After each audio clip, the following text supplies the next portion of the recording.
We're back here. We have somebody from Taiwan. You're from Taiwan. Yes. Hi, everybody. I'm Jay. I'm from Taiwan. Currently living in the South Carolina now. All right.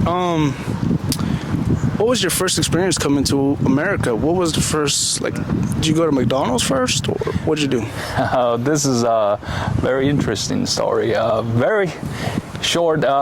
When I just got here, I came here for study. So I went college, and it was a summertime. So majority of students just pack and go home, and I was staying in the quads. Okay, it's called quads, and I had the roommate. But I was scared. I don't know anybody, and I'm alone, and so basically I have my snack and pack in the suitcase, and I just eat them. I just stay in the dorm in the quads, for like almost 3 days, and I don't know what to do. I don't have a contact, and it's kind of scary. And until I eat all my food, and I have to go out and find my food source, and I started meeting some people. My English was not that good, but I met a bunch of great, awesome people over there, and so the first place they took me was Hardee's. Hardee's. So Hardee's was amazing. Really, I still remember that with my student ID, I can get like a $3.26. I can get a full meal. It was fantastic. It was close to the dormitory. We call it quads. So I've been going there breakfast, lunch, dinner, and that was my only food source until I discovered I have a meal plan. In the college, I can actually go to cafeteria to get there. And I had a roommate. He's a black. He was very nice. He bring out his TV, and we watched TV together. He told me some stuff I didn't understand at the time, but he was very nice, and we had a good time. But fortunately, after summer, we all go back to our normal routine. I never get to see him, but it was my experience, very scary at the time. Staying 3 days in a dormitory, didn't talk with anybody, and just eating my snack, and until I ran out of food. Oh wow! And coming to America, what's the hardest word to pronounce that you found? It is the TH sound. So anything with TH sound is difficult, because you got to do this, like TH and R when they came together, or when they come back to back, and it was tough. So I think, real L and R was difficult for me. Yeah, TH, L, and R was hard for me to distinguish. And some vowels, like A, AU, AW, those are tough for me. Oh, okay. Yeah. And what did you, apart from the classes you said you were taking for English, what did you use, like flashcards, videos, or just talking to more people was easier to learn English? Really helped me is really getting to the church. I met a bunch of awesome people in the Bible study, and they were the one that are willing. They're willing to listen to my broken English, and I talk really slow, and I try to process the sentence, and they're the only one at the beginning really try to understand what I'm trying to say. So really helped me is going to the Bible study. And when I started taking the English class, of course, teacher and classmates, and daily routines, and really start kicks in. But it really at the beginning was going to Bible study. Oh wow! Yeah. And when you came to America, It said that whenever Americans go overseas, Americans are loud. Is that true when you came here, or what was your expectations of the American? Were they gonna be tall, waving an American flag? Yeah. So we watched NBA growing up, so we thought every black can dump. Oh, I see what you mean. Yeah. So it turned out we thought everybody played basketball. No, that's not true.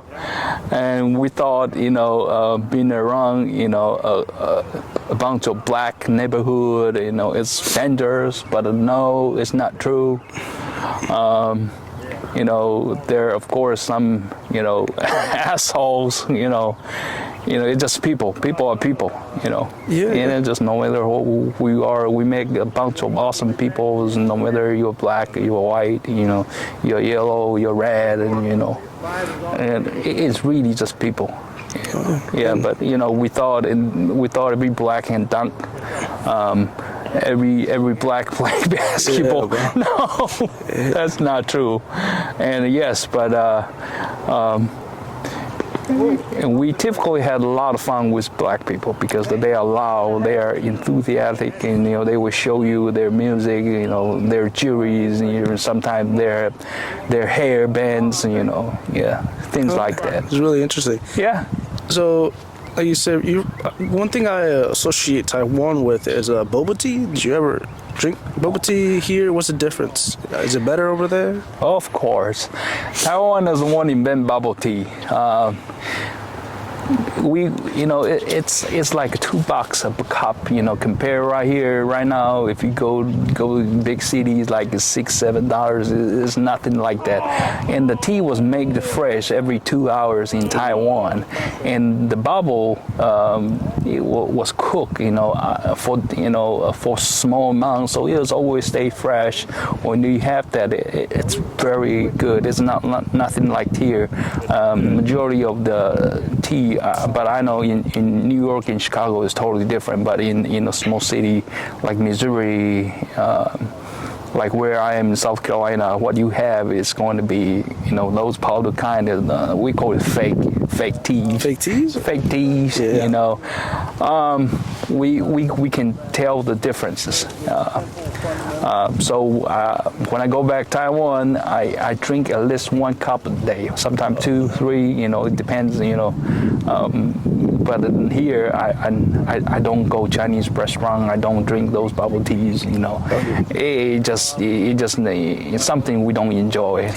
Yeah. And so saying on food, what is some American foods that that you first tried when you got here? The first one, of course, is Hardee's. Yeah. Oh yeah. It was big as my palm. I couldn't finish one burger at the beginning, but towards the end, I can eat like 1.5. I love their curry fries, but I learned that last year they stopped making that. The curry fries is no longer available in Hardee's. It was my favorite at the time. Their hamburger and curry fries, it was very good. I still enjoy that too. Generally I'm very open to anything. I like pizzas as well. I love hamburgers, but not McDonald's hamburger. Not McDonald's. I like the fresh cook. Like Five Guys. Cookhouse, or the best place, In-N-Out, of course, but we don't have that in South Carolina. But In-N-Out make the best burger. Yes, for sure.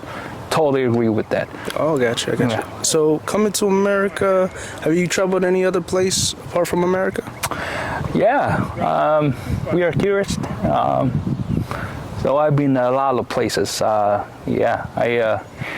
I went Indiana first, and of course, then we go Illinois, Ohio. I've been many places. I've been Yellowstone.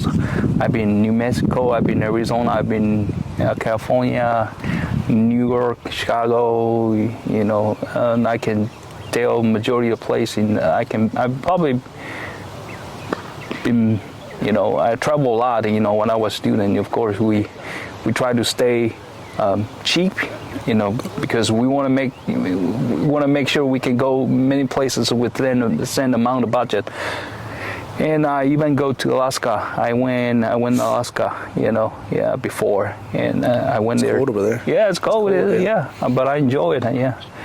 And many places. New Mexico. Yeah, it was amazing places. And so we talked about America. Can you tell me a little bit about Taiwan? So here, an average day in America. What's an average day in Taiwan? What do you do when you wake up? Do you read books, or do you? In Taiwan, you get more stuff to do because the density of the populations. You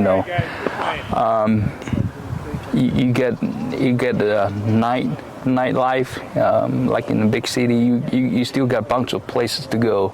Even after midnight. So it's very energized places, and the path of life passes. It's kind of turned to be fast, so the routine, you wake up, you do your thing, you go to school, go to work, and when you go home, you still got a bunch of stuff to do. You can go night market, you can go library, you can go one of the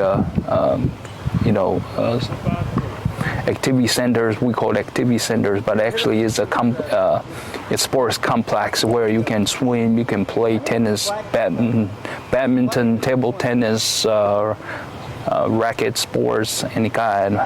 So you still got a lot of activity you can do. Or if you find you want to learn something, there are very good rate of the courses you can choose for yourself. So you stay quite active even after work or study. And one more thing, is it? I'm not sure. Was it China that says Taiwan is a country, or is that different? That's a different country. You guys cool with China? No, not really cool with China. So when I went to college, and I took a geography, and the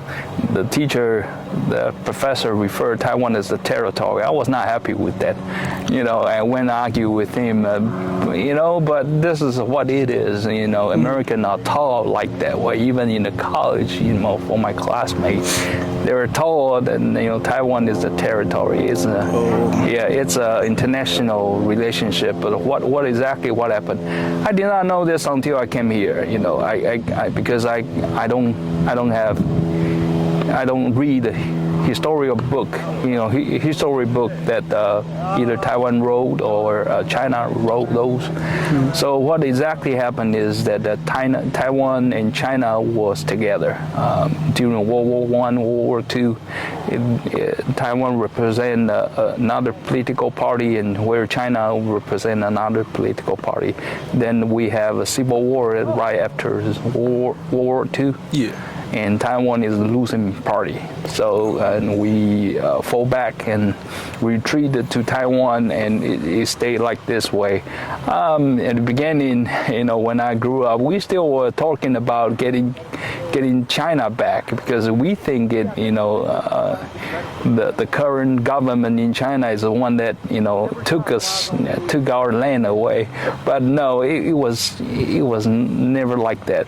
So we share the same culture. We speak the same language, we eat the same food, everything's the same, just the two different political systems. And right now it's become very, very complicated right now. So China is not, it does not allow any country or even Taiwan to claim we are a country. So that's why everybody was so careful about calling Taiwan a country. But we believe we have our own government, we elect our president, and we have our own military, and we run our own show. We don't listen to China. But it's like Hong Kong. We are afraid that when we will joy or reunited with China, because and the freedom we have, because we can curse our system, we can tell them fuck you, and then we're still fine. But in China you can't do it, so we're afraid that that kind of freedom been taken away. But I'm speaking for my own opinions. There are still people in Taiwan still believe that we should be united with China. Yeah, and those are rare, because we've been, for younger generation like I am, we've been enjoying the freedoms for a long time. So we are afraid that if the government change, things will be different, and Hong Kong kind of proved that, and the situation in Hong Kong kind of proved that. So we don't want to get into the China system, but the China does not allow us to claim the country, and we don't have allies support us, to claim the country. So it's not like Israel, where it has the United States and British, and they help and support to establish their own country. So right now it's very complicated, but we have our own passport. We have our own presidents, we do our own things, but it just, China been trying to change that ideology, and but we know what we want, yeah. So, but overall, Taiwan is still a beautiful country, no matter, it's really by the way you explain Taiwan, there's a lot going on there, and many activities, and it's just a country you would recommend somebody to visit. Oh, for sure, yeah. If you want to go Asia, you can go Japan first and then stop Taiwan, or you can go Korea first and stop Taiwan, for a week, and then you can go China, because me being a person, I have Chinese friends. We never have the issue with Chinese friends. It just, really their political system is different from us. We are afraid to get ruled, get governed by them, to lose our freedom. But people are nice. I have pretty good Chinese friends. We don't talk about the detail of their political, but we get along pretty good. The Chinese got a lot of good friends, good, nice people over there. So really, you can really recommend it. Stop Taiwan first, and go China to see in your own eye. But China have been doing really well, really well. Good stuff over there.